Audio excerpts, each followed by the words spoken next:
We are at the Salzburg Hofbahnhof and we are signing off to Salzburg and heading on our way to Vienna. So, morning we got ourselves 2 cups of coffee and something to eat. One is veg and another one's turkey. So, here we are. The Hofbahnhof in Salzburg. Salzburg was great, nice, cute town, but I believe you need to spend a lot more time in Salzburg because Salzburg is a lot more than the small town. It's more about the places around Salzburg, like Hallstatt and places of that sort, that you really need to visit. So yeah, signing off to Salzburg and heading to Vienna for another 2 days before we return back home.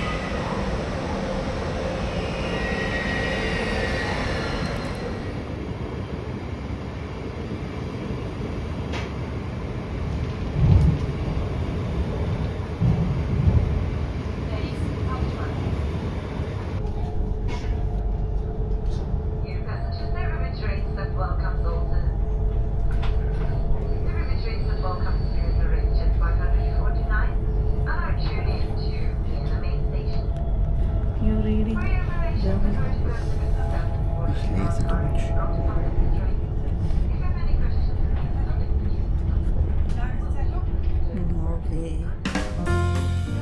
9 days ago, we began by the Rhine in Cologne. Now, following the music of Johann Strauss, we are rolling towards the Blue Danube. And it's our final stop, Vienna. Home to Mozart, Beethoven, Vivaldi, a city where cafes brewed ideas, not just coffee, shaping social democracy and sometimes anarchy. In the 21st century, it's crowned the world's most livable city. Welcome to Vienna. We checked into our hotel. We couldn't take a video back then because we had too many luggages in our hand. But now we have checked in and we are trying to figure out something to eat for lunch. So let's see. We're getting back into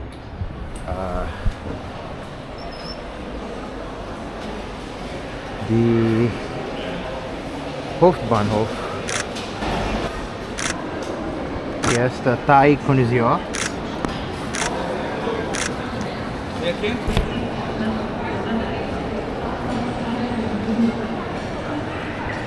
So we just had our lunch. We shared that pad thai noodle, and we also got ourselves the Vienna card for 48 hours. So apparently this allows you to take any sort of public transport system within Vienna. We got it from the ticket vending machines for trains.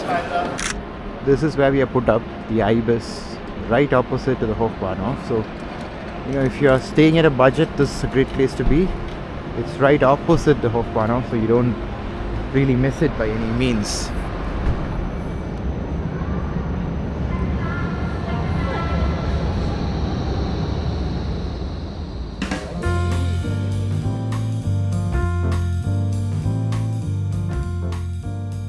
Staying near the Hofbahnhof has its own perks. If the sun is not an issue and you want to soak in the city's imperial side, the trams can pretty much take you anywhere. If you're in a hurry or just want less sun, Vienna's U-Bahns has you covered. A web of lines cutting right across the city with almost everything connecting back to the Hauptbahnhof. And that brings us to the heart of Vienna, Karlsplatz. This is where time starts to blur because you are surrounded by imperial buildings dripping with baroque grandeur and shopping streets where luxury feels almost normal. So we got down at Karlsplatz and we have the legendary Sacher in front of us. The makers of the legendary chocolate cake with whipped cream that we will be trying today or tomorrow. The Sacher Hotel.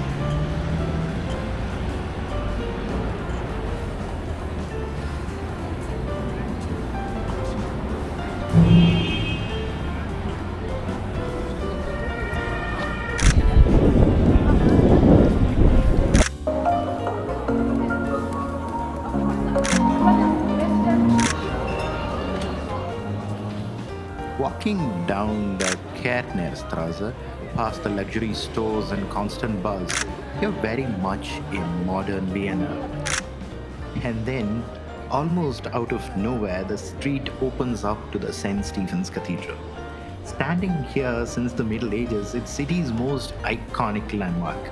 The soaring Gothic towers and the patterned roof makes it impossible to mix, right at the heart of Vienna.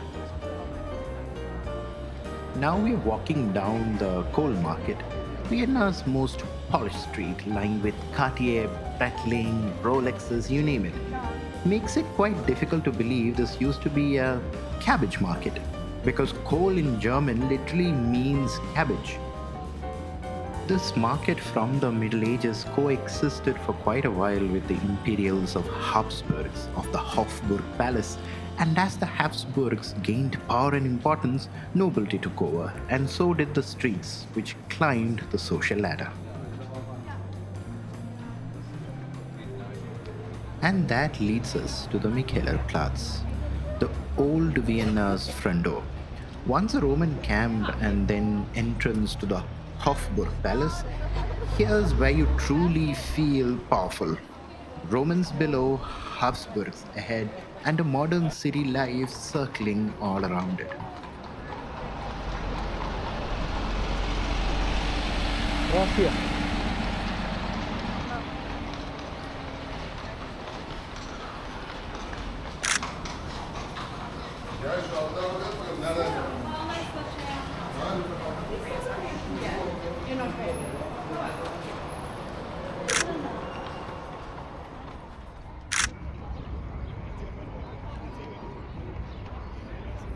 And the grand entrance brought us to the Hofburg Palace, and at its center point, the Heldenplatz, home to the Habsburgs for over 600 years. For a long time, this was one of Europe's power centers, first the Holy Roman Empire and then the Austro Hungarian Empire. A lot of Europe's history was shaped right behind these walls, and somewhere along the way, day quietly turned into night. And that's when Vienna feels especially charming. From this balcony of the Hofburg in 1938, Adolf Hitler announced the Anschluss, the annexation of Austria into Nazi Germany. What was once a symbol of imperial power became the stage of one of Europe's darkest turning points. A reminder that history here isn't only grand, it's also deeply sobering.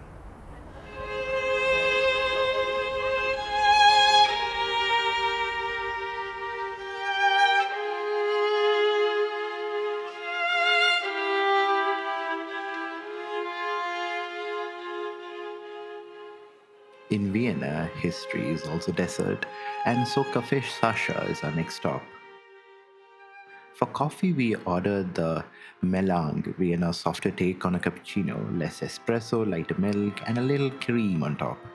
Gentle, slower, and very Viennese.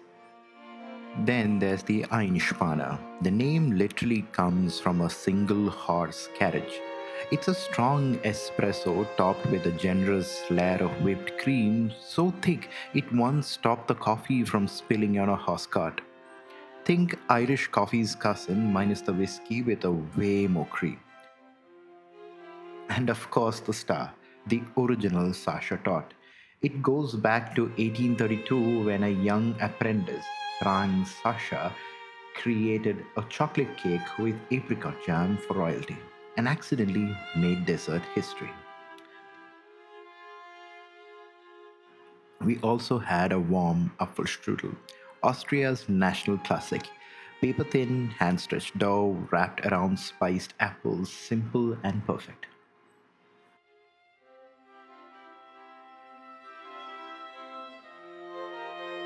And the Sacher indulgence brings us to our next and last full day in the city.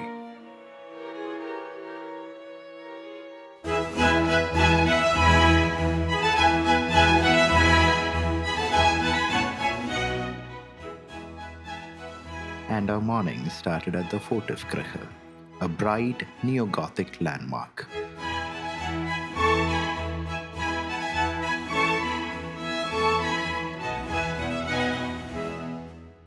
often compared to a lighter, more modern cousin of the Cologne Cathedral we saw at Cologne.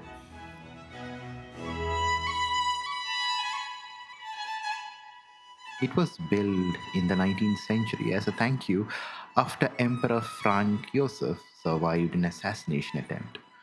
Unlike darker medieval cathedrals built from sandstone, this Votivkirche is made from light limestone, which reflects the morning light beautifully and gives the church its almost glowing white look.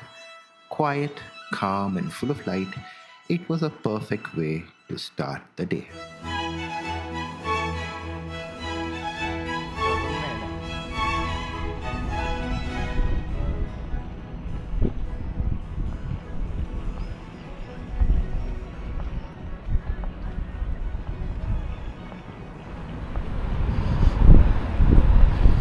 We finally reached the Schönbrunn U-Bahn station, and now we have to figure out where the Schönbrunn is. I believe it's behind these walls, which you might be seeing Schönbrunn, not very sure.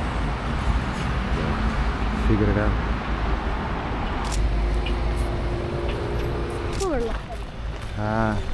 Down by a station.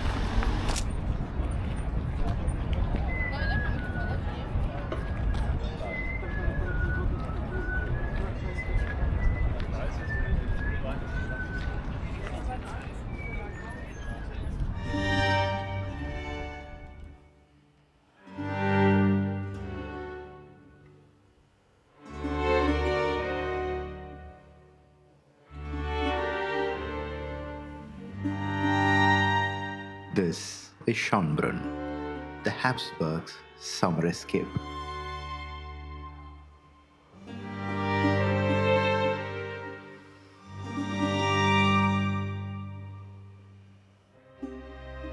These gardens were shaped under Empress Maria Theresa, walked endlessly by Emperor Franz Joseph, and loved by Empress Sisi, who preferred long paths and open spaces to court life.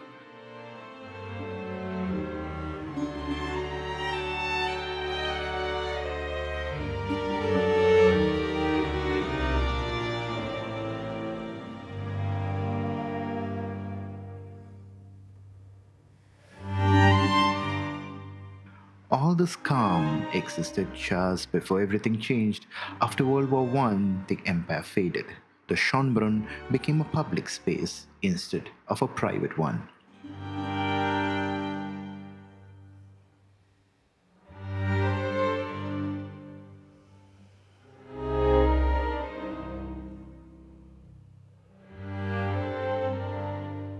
So both of us hiked all the way up to the top here of the Schönbrunn Palace. It's apparently the tallest point in the overall property. It's quite a hike, but the view is just amazing.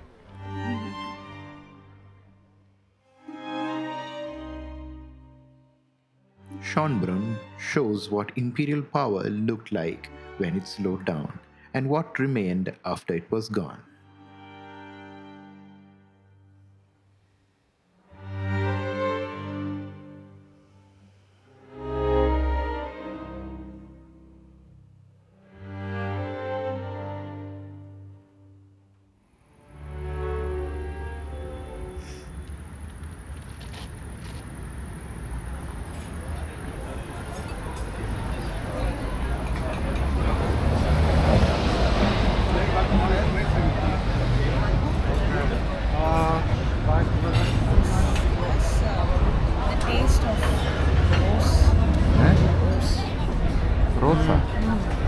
This one?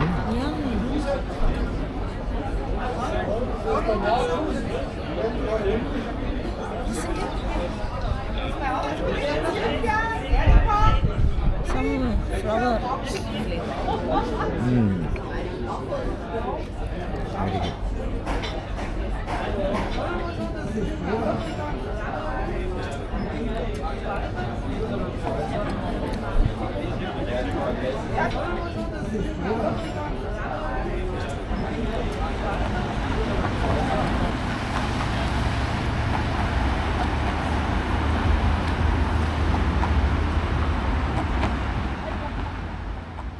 We have gone from counting days to counting hours before we say goodbye. All that's left is tomorrow morning, a final stop at Café Central, and a quiet ending by the Blue Danube.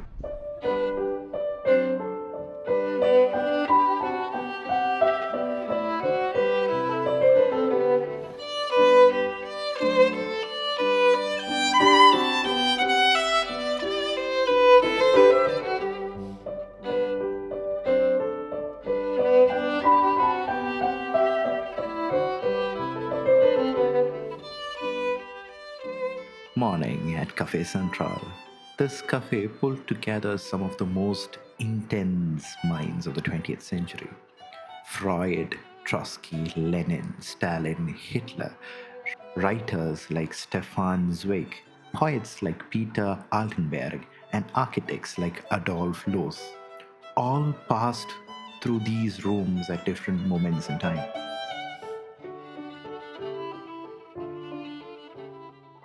They shared tables, newspapers, and sipped coffee long before history pushed them into very different paths.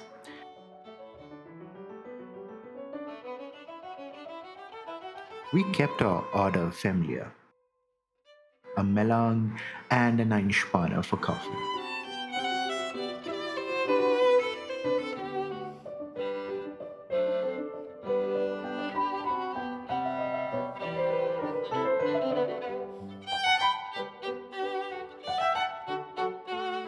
For food, Apfelstrudel and a smoked salmon and egg skillet.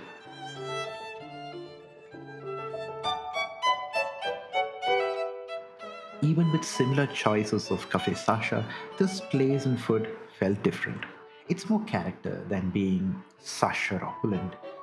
And the standout of it all, the smoked salmon.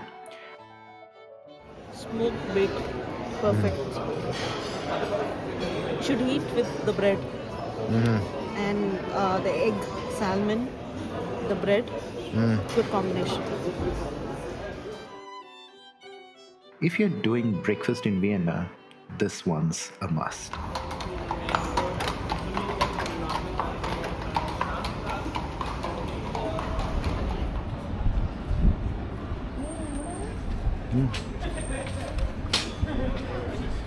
So,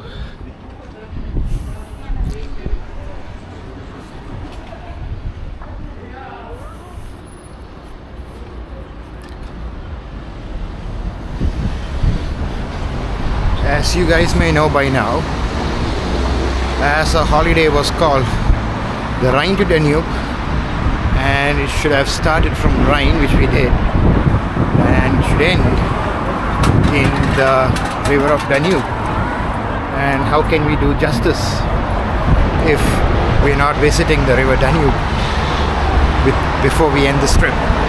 So we have come to this place that's called the Hofburg Straße in Vienna, where apparently we can get a glimpse of the river Danube. The river that Jan Strauss wrote the Blauen Danube Waltz.